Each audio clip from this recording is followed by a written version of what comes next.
Hello and welcome to Hardline Rugby, the channel focusing on rugby union in the Americas. My name is Stuart and we have just had the 5th weekend of Major League Rugby filled with close encounters and tight scorelines. So, without further ado, let's begin. Colorado walked away from Infinity Park with a big win as they ended the Arrows' unbeaten run. The first half was a close matchup with both sides scoring tries and penalties to keep the game alive as the half ended with the Raptors ahead by 1 point. The second half began with a Toronto error, which symbolised the half for the Canadians. The Raptors scored the only try in the second half, and though the Arrows were able to tie up through penalties, they also missed plenty of scoring opportunities. The final penalty for Colorado won the game for them. Although the Arrows lost, the bonus point could be a deciding factor later in the season. This was the only game of the weekend to have a winning point margin greater than 4, as Nola Gold scored a bonus point win over New England. The Gold opened the scoring with a try from Dino Waldron in the 15th minute. The Free Jacks scored a try of their own to tie up the game before Nola crossed the whitewash again, as they ended the half 14-7. Within 10 minutes of the second half, the Free Jacks scored 2 unconverted tries to take the lead. However, their inability to score the conversions and penalties left them open as Nola scored 2 converted tries later in the half. While the margin was too large for New England to get a losing bonus point, their 4 tries ensured that they didn't leave the goal mine empty-handed. Ladies and gentlemen, I haven't been more happy to be wrong in a prediction.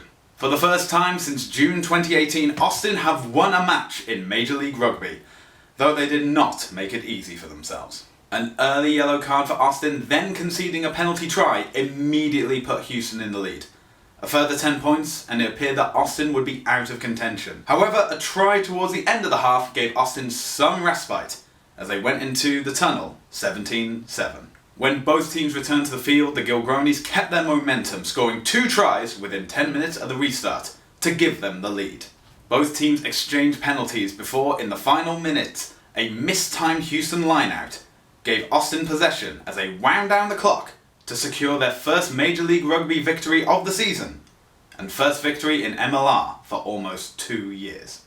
The Texas Cup will be heading back to Austin, at least until the return fixture on April 26th. Last week, I said, unless Utah can see out the full 80, it looks like Seattle will be able to take the win at home. Well, looks like Utah can see out the full 80, as they snatched victory from the jaws of defeat. The Seawolves made an ideal start, with Mike Shepard scoring a try in the 4th minute. Utah didn't let Seattle enjoy their lead for too long, as they soon scored their own try within 10 minutes. That said, Seattle struck back with another try and the final point of the half, leading 14-7 at the break. Little did we know how close this game would get in the second half. Both teams exchanged tries in the second half as Utah would equalise before Seattle would regain the lead. Brock Stoller's penalty in the 79th minute looked to seal the game for Seattle before a final never surrender effort by the Warriors, 9 minutes after the clock went red, gave them the victory. Utah saw out the 80 minutes and then some, while Seattle would leave with 2 points and a whole lot of questions to ask themselves. Another intense back and forth game, this time with 2 of the newest teams to join MLR, as DC held off Atlanta. The game began in Atlanta's favour as they took a 2-try lead to DC's sole penalty within 10 minutes. As the half went on, DC capitalised on Atlanta's errors, chipping away at Atlanta's lead, until Old Glory scored their own tries to take the 21-17 lead at half-time. Atlanta then emerged for the second half, looking to regain the lead with a try within 10 minutes of the restart. However, DC were then able to take the lead back again, capitalising on Atlanta's errors, controlling the game once more. Though Atlanta were able to score the final try, they were unable to take back the lead, as DC scored another victory at home. For the second week in a row, San Diego were put under tremendous pressure and had to pull off a strong comeback in the second half to retain their unbeaten record, this time against New York. Although it was the Legion that struck first, scoring off a penalty, then following up with a try, it was also their indiscipline that brought the Roosters into the game. San Diego conceded a penalty try and the Roosters immediately began to capitalise. With a succession of penalties, it was New York that were in the lead, as San Diego would begin the second half 10-13 down, this time at home. Looking to remain the only undefeated team in MLR, San Diego applied the pressure for a resounding comeback, splitting the New York defence to score 2 tries in 5 minutes. Within another 5 minutes, New York returned a try of their own. Not enough to retake the lead, but enough to secure a losing bonus point. San Diego held out to claim the win, but other teams will be looking at them with interest and attempting to take the Legion out before they can stage a comeback.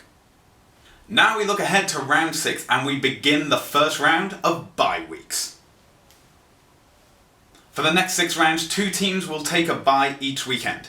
This coming weekend, Toronto and Atlanta will have a rest. So let's look at the remaining teams and predict which ones will emerge victorious. New York will host the defending champions at MCU Park, their first game at their home ground this season. New York have won 3 games so far, and while Seattle have put in strong showings in recent weeks, the advantage resides with the home team. My prediction is a victory for the Roosters. Both New England and Houston lost their games this weekend, and both teams sit at the bottom of their respective conference with only 1 win each. However, with home field advantage and more points so far this season, my choice for back goes to the Free Jacks. Austin brought a near 2-year drought to an end while San Diego continue their unbeaten run. While a home victory would truly add to the occasion for the Gilgronis, the Legion are currently looking unbeatable, provided they don't collapse further before half-time. As in recent weeks, I see victory going to San Diego.